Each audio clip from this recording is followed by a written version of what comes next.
So the Warriors hopefully add good vibes, a little point of attack defense, and a guy who knows the system and is really liked in that locker room, really liked by everyone in the franchise. Gary Payton II comes on back. James Wiseman gets traded to Detroit for Sadiq Bey and Kevin Knox. Bey gets flipped to Atlanta for 5 second-round picks. Those 5 second-rounders and Kevin Knox get flipped up to Portland for Gary Payton II. So basically, if you just want to cut out all the red tape, you could say today, in a weird way, the Warriors traded James Wiseman to reacquire Gary Payton II. And as bad as that sounds, as bad on the surface as that sounds, they're a better team for having done it. And you can't clean up all the things in the timeline that you didn't like in the past. You can only deal with the moment in time that you're in and what you do going forward. So all the bets that people didn't like about the draft pick that didn't fit and whatever that didn't, whatever, it doesn't matter anymore. What do you do about it today? I think the Warriors became a better basketball team today. Problem for the Warriors is the 3 to 4 teams that they're directly competing against for the 3, 4, 5, 6 spots. They absolutely, no doubt it, became better basketball teams today. No doubt. No doubt. The Western Conference price poker went up. Yeah, I mean, I think every team made a move. And for one day, that's not just unusual. It's almost unprecedented. Memphis didn't do anything, did they? I said almost every Okay. team. So Memphis didn't do anything. The Kings stuck and stayed like the beam. No, what the Kings do? Kessler Edwards from the Nets. I mean, he's not a 35-minute a game guy, but he'll give him a little bit. Okay. I have no opinion on Kessler Edwards. So I'm not even, they did something. Okay, so they did something. Okay. Obviously, we know what the Mavericks did. Obviously, the Suns take the swing at Kevin Durant. The Clippers, again, not big deal trades, but they're a lot of people are saying are going to be the first to the Russell Westbrook buyout. And they added Eric Gordon. Go Hoosiers. Just throwing that out there. Did the Pelicans do anything today? Nothing material, but their big acquisition will be when Zion Williamson comes back. So they're going to be better too. Golden State Warriors' big acquisition at the for the last third of the year is going to be Steph Curry. There you go. You're going to get Steph Curry and Gary Payton II. That's good. Hopefully you can go to war with that because that's what you're going to war with. There's, a couple of guys on the trade or on the buyout that we were talking about. We even asked Anthony Slater, maybe Serge Ibaka, but he's right. Serge Ibaka has been a guy. The name is still awesome. When you catch him out of the corner of your eye, he's usually sticking like a corner 3, or maybe he's even defending something decent enough to where you still go, Serge Ibaka. But then you go to the box score and you figure out he had that 1-3 and that 1 rebound that you saw, and he's not really Serge Ibaka anymore. No, he's pretty well crabbed. Yeah. Like, it's such a nice way to say it. He's crabbed.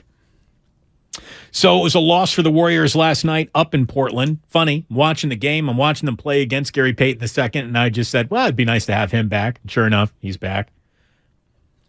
In their remaining 35 games, again, we started this clock ticking in that home win over Memphis in the same week that they beat the Raptors at Chase Center. The Warriors are now 5-3 in their final 35-game stretch. They're 4-0 at home with a chance to go to 5-0 on Saturday, with a win over the Lakers, the revamped Lakers. And there are 17 remaining road games. So far, they're 1-3. That's got to start dramatically improving, or you're looking at a 42-40 finish if you come in just 3 games over 500, which is a pace of winning that the Warriors have not been at any point in time this year. So they got to turn things around quickly, or there is a world that exists, Ray. It's hard to see. If you squint, you can see him missing the playoffs. Oh, yeah. No question. I mean, if Curry has a setback, if Clay were to go down for a significant amount of time, if Draymond were to miss any time. Yeah, well, but more than that, if they can't get Curry back fully operational, all of a sudden the offense that they could rely on nights when they're not playing defense is dramatically limited. Poole or no Poole, Thompson or no Thompson. Curry changes the way teams defend the Warriors. And if he's lost half a step, if it takes him longer to heal than they're expecting to, yeah, they could easily finish 11th or 12th. I mean, presumably you would think that, the Lakers won't continue to be 13th. I mean, they've spent all but 2 days of this season outside the play-in barrier, which means they've been 11th and lower. Unless they have badly miscalculated, they should be better. Did you see that they've added Malik Beasley to a team that employs Scottie Pippen Jr.? Do you know what's going on there? Oh, yeah. Yeah. Malik Beasley banged Scottie Pippen's mom like full time for 12 months. It's entertainment. That is an interesting locker room dynamic. But they've had those before, and they brought back one of the stars of those interesting dynamics in D'Angelo Russell. That's right. Oh, no, they once again, they have voted against team chemistry. They fixed the chemistry problem by inheriting two potential new ones. By two guys who might mace each other the minute they get on the court. Yeah, and we're not even counting, Russell's past. Well, here's the thing. D'Angelo was young at the time. I think he hasn't had an in the locker room disruption since he sort of did a little jailbird singing on the relationship between Swaggy P and Iggy Azalea, who, by the way, has her now, I believe, her own OnlyFans page, Ray. Okay. That means things aren't going well in her music career, but she's making bank, showing off the butt cheeks. I have no idea what OnlyFans is. Well, you show off your butt cheeks there. Okay, grand. She has very ample butt cheeks. Okay. I feel like you need to know this. Wow, you've misread the whole situation there. Quinn, South San Francisco. Hello, Quinn. How are you? Doing well, guys. How about yourself? Thanks for letting me join in. You got it. So I don't know if we talked about the Wiseman trade already, or oh yes, no, not at all. Haven't even mentioned it. Are we mad at Bob? Or are we happy with Bob's move? I mean, we got a guy who off the books who never even played in the game. We actually kind of made a cheaper deal, right? I feel like Wiseman's $8.5 million that he was owed this year, and then the $12.5 million next year, kind of is trumped by the two $8.5 million that we owe, I guess, GP2 now for these next 2 years. But besides that, we have a little more cohesion on the team. We lost a little size, but are we happy with this move? Are we okay with having GP2 back for this small, deep kind of bench unit that we have now? These are all legit questions, Quinn. That we have in fact answered. Yeah, we've been talking send them to the app. Yeah, we've been talking about it quite a bit. But just to quickly recap, look, I don't think you can be angry at Bob Myers. Not all draft picks work out. Nothing there is guaranteed, and the reasons to risk picking Wiseman were evident on the night where they picked Wiseman. I don't have a problem with the draft pick. It just didn't work out. I think a bigger complaint department could be shown to the doorstep of the coaching staff, who had this, if you want to call him, raw ball of clay, not Thompson, but actual clay to mold in James Wiseman, and just couldn't get it out of him.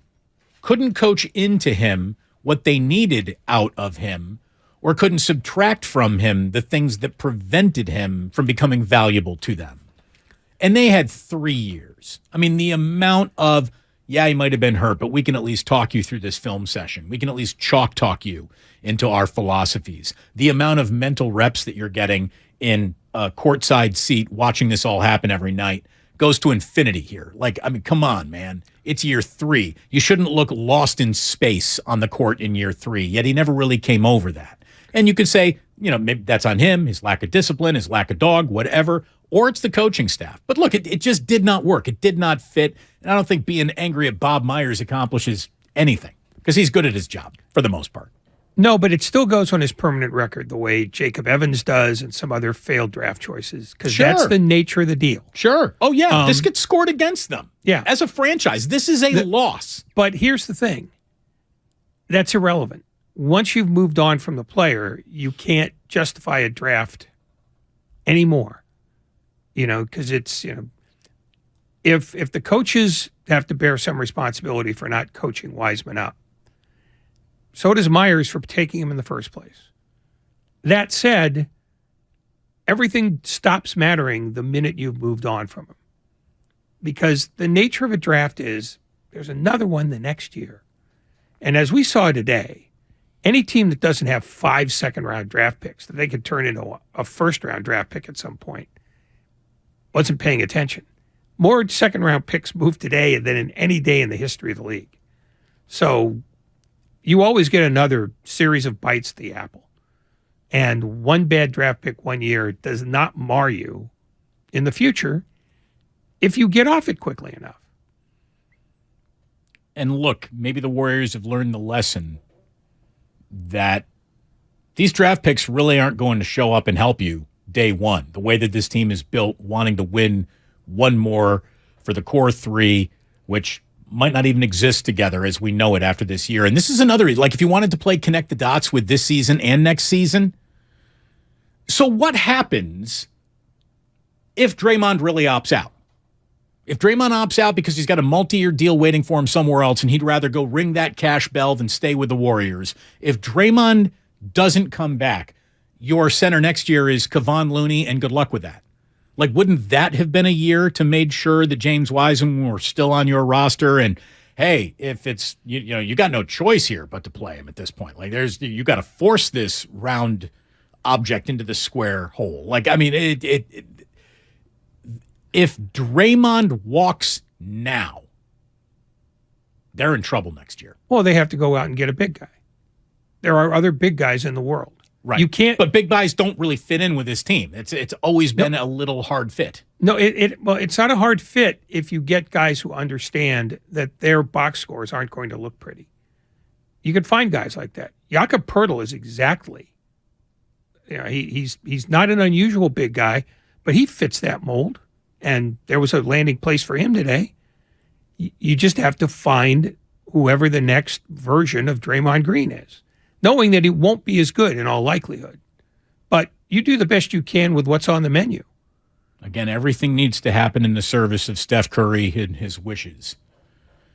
And if Steph Curry goes up to Bob Myers, Joe Lacob, and says, I need Draymond, they have to suck whatever cap hit, repeater tax bill they're going to get. They're just going to have to suck it up and do it. And do it. Draymond Green, if he were on the about to be out of town track, I think moving on from James Wiseman puts him right directly back on the, you cannot afford to have him go out of town. To me, the next step in the Warriors team building process is working out a multi-year contract extension for Draymond Green as soon as you can this offseason. Well, the fact that they reached back to the past to get Peyton suggests that they're more inclined to do that. Just because if you're looking to force feed the future in a different way, A, you don't move Wiseman, and B, you don't move him for a guy you had a year ago. I think the Warriors, this is a kind of a tacit confession that they moved too fast with the two-track thing, that this iteration of the Warriors has to play itself out. It's not done playing itself out yet.